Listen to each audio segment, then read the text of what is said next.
the tapestry of life, we often find ourselves weaving narratives around why certain events unfolded, especially when these events significantly impact our lives. We might ask, why did this have to happen to me? While unraveling the mysteries of fate, we sometimes find solace in the belief that everything occurs for a reason. Yet in the grand scheme of things, only time holds the key to revealing what truly is good or bad. Let's embark on a journey that might just resonate with your own experiences.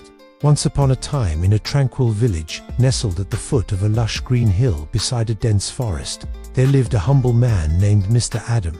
He toiled on his small piece of land, nurturing crops with unwavering dedication. Life wasn't kind to him financially.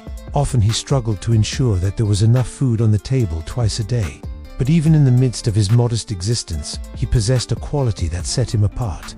An unyielding happiness with whatever he had, a contentment that knew no bounds. He found joy in his work, peace in his simple dwelling, and love in the company of his son, Daniel, and his faithful white horse named Max. Yes, you heard it right. Max wasn't just any horse. He was intelligent, diligent, and swift, a true testament to his owner's dedication. Max's presence brought not just strength, but also companionship to the small family. Now, as fate would have it, word got out about Max's intelligence and capabilities. It reached the ears of a wealthy businessman from the city, Mr. Smith. Intrigued by these tales, Mr. Smith decided to visit the village along with his son. Upon seeing Max, their eyes widened in astonishment. Recognizing the horse's exceptional qualities, Mr. Smith made a tempting offer to Mr. Adam, one that was substantial enough to change their lives. He proposed a trade, offering a hefty sum of money in exchange for Max. Imagine the surprise, and perhaps even shock that must have filled Mr. Adam and Daniel's hearts when confronted with such an unexpected proposition. Mr. Smith, driven by his desire to possess this extraordinary horse, persisted with his offer. But to his astonishment, Mr. Adam politely declined. His attachment to Max ran deep, and the bond they shared was something he couldn't quantify in mere monetary terms. However, fate had a peculiar twist in store.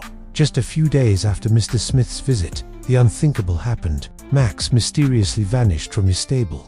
A sense of panic and confusion swept over the household. Where could he have gone? Had he been stolen? These questions echoed in their minds. Mr. Adam and Daniel spent hours searching, their worry growing with each passing moment. Meanwhile, the villagers, buzzing with gossip, began to speculate. Some whispered that Max had simply run away, while others hinted at the possibility of foul play, suggesting that perhaps Mr. Smith's envy had driven him to take matters into his own hands. Days turned into weeks, and amidst their sorrow, the memory of their beloved horse began to fade into the annals of time. But here's where the narrative takes an astonishing turn. Just when all hope seemed to have been lost, as if emerging from a dream, Max reappeared. But he wasn't alone. He had returned with 5 additional horses, each as majestic and spirited as he was. News of this extraordinary event spread like wildfire through the village. The same individuals who had whispered doubts and suspicions now marveled at Mr. Adam's apparent good fortune.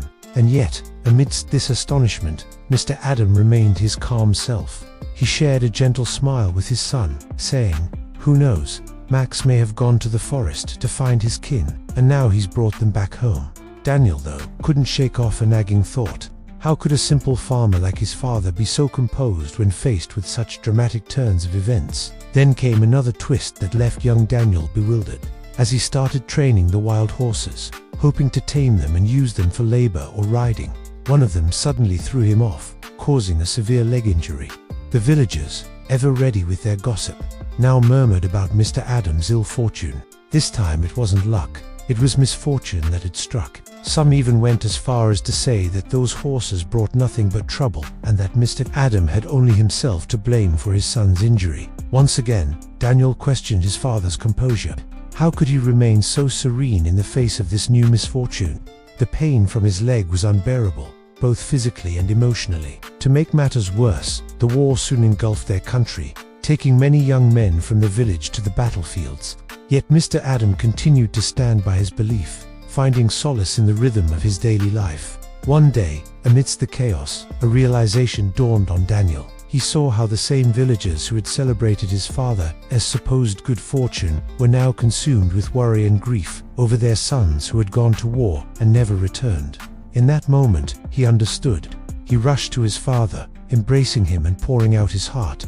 Daniel finally realized the depth of his father's wisdom. He understood that life was a complex tapestry, where joy and sorrow were interwoven, where what seemed like fortune could lead to unforeseen challenges, and what appeared to be misfortune could hold hidden blessings. Time, he realized, was the ultimate arbiter, the judge of what was truly good or bad. As the sun set on that day, casting long shadows on the village, Daniel looked up at the star-studded sky with newfound clarity. He whispered, "Dad, I get it now. You were right. Only time will reveal the truth." And in that realization, he found peace.